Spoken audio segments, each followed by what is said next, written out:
Listening, Unit 5, page 62E. You will hear some students interviewing engineer Robert Weston. For questions 1 to 6, choose the best answer, A, B or C.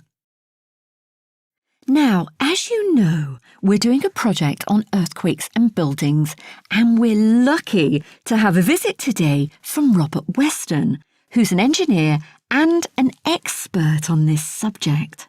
He's here to tell us about the latest information on designing buildings and how we can protect buildings from these disasters. Please welcome Robert. Thanks very much. I'm happy to answer any questions you have for your project. Well, as we all know, earthquakes can cause thousands of deaths. The one in Haiti in January 2010 killed over 200,000 people. But the reason so many people died is not the earthquake itself.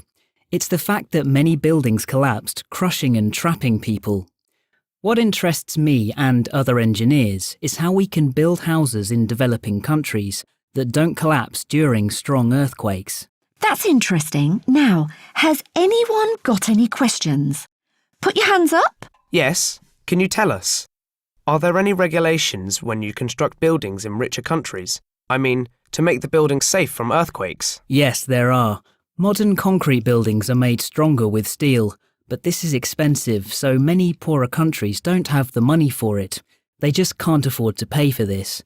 That's why engineers are looking at cheap solutions to protect buildings. So what sort of things are engineers developing? Well, one technique is to use more suitable building materials.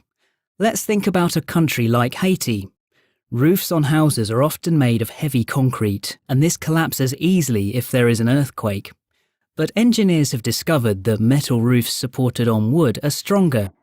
What other kind of materials are best then? We need to use materials that are as light as possible, because these are less likely to fall when the ground is shaking. In Pakistan, walls can be made from straw. Straw? Really? That's right. The straw is pressed into blocks, and then plastic netting holds the walls together.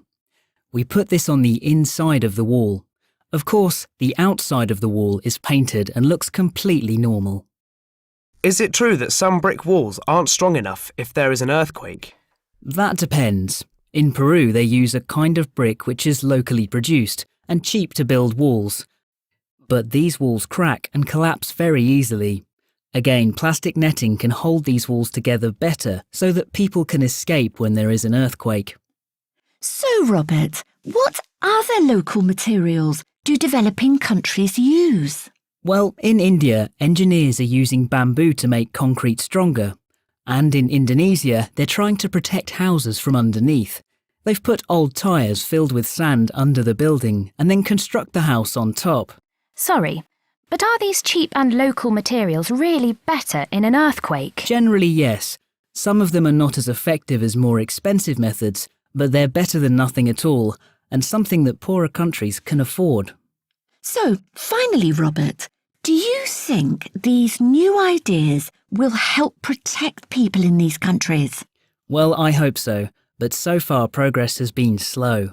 Some of these new types of houses have been built, but sadly many millions of people are still in danger. Well, let's hope that many more houses will be safer in the future. Robert, many thanks for coming to talk to us today. My pleasure.